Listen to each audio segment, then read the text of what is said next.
ஏவுகணை தாக்குதலா அல்லது எதிர்பாராத விபத்தா, திட்டமிட்ட செயலா அல்லது திடீர் அசம்பாவிதமா என சில சம்பவங்கள் தற்போது நடக்கின்றன. இது அமெரிக்கா ஈரான் போரால் பாதிக்கப்பட்ட நாடுகளில் அண்மைய நாட்களாக அவ்வப்போது நடந்து போர்க்களத்தின் தீவிரத்தை சூடுபிடிக்க செய்து விடுகின்றது.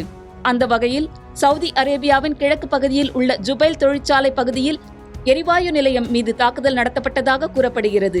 இந்த தாக்குதலுக்கு ஏமன் நாட்டை சேர்ந்த ஹவுதி அமைப்பினர் காரணமாக இருக்கலாம் என இஸ்ரேல் ஊடகங்கள் தெரிவித்துள்ளன. இன்று அதிகாலை சவுதியின் கிழக்கு பகுதியில் உள்ள தொழிற்சாலை வளாகம் ஒன்றில் வெடிவிபத்து ஏற்பட்டதாகவும் அதைத் தொடர்ந்து தீ விபத்து ஏற்பட்டதாகவும் துருக்கி ஊடகம் ஒன்று செய்தி வெளியிட்டது.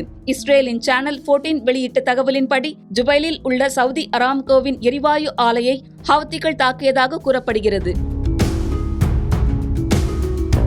இதேபோல் ஈரான் அரசின் ஒலிபரப்பு நிலையமான IRIB அரபு ஊடகங்களை மேற்கோள் காட்டி ஜுபைல் தொழிற்பேட்டை நகரில் எரிவாயு நிலையம் ஒன்று இருப்பதாக தெரிவித்துள்ளது. சவுதியின் கிழக்கு கடற்கரையில் அமைந்துள்ள ஜுபைல் அந்நாட்டின் முக்கிய தொழில் மற்றும் எரிசக்தி மையங்களில் ஒன்றாகும். இங்கு பெட்ரோகெமிக்கல், சுத்திகரிப்பு மற்றும் எரிவாயு கட்டமைப்புகள் அதிக அளவில் உள்ளன. செங்கடல் பகுதியில் ஹவுதிகளின் நடவடிக்கைகள் மீண்டும் தீவிரமடைந்துள்ள சூழ்நிலையில் இந்த சம்பவம் நிகழ்ந்துள்ளது. கடந்த மாதம் பாப் எல் மண்டேப் நீரிணை வழியாக செங்கடலில் ரியாத்துக்கு எதிராக கடற்படை முற்றுகையை அமல்படுத்துவதற்காக ஹவுதிகள் அறிவித்தனர். இதற்கு ஹவுதி மறுப்பு தெரிவித்தது. ஹவுதிகள் ஏற்கனவே சவுதியை ஏவுகணைகள் மற்றும் ட்ரோன்கள் மூலம் குறிவைத்துள்ளனர்.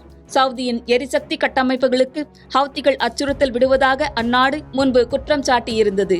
இதற்கிடையே பாகிஸ்தான், சவுதி அரேபியா மற்றும் துருக்கி இடையே மெக்கா கூட்டு பாதுகாப்பு ஒப்பந்தம் கையெழுத்தான மறுநாளே இந்த சம்பவம் நடந்திருப்பது குறிப்பிடத்தக்கது. 3 நாட்களின் கூட்டு பாதுகாப்பு மற்றும் ராணுவ ஒத்துழைப்பை வலுப்படுத்தும் வகையில் இந்த ஒப்பந்தம் அமைந்துள்ளது.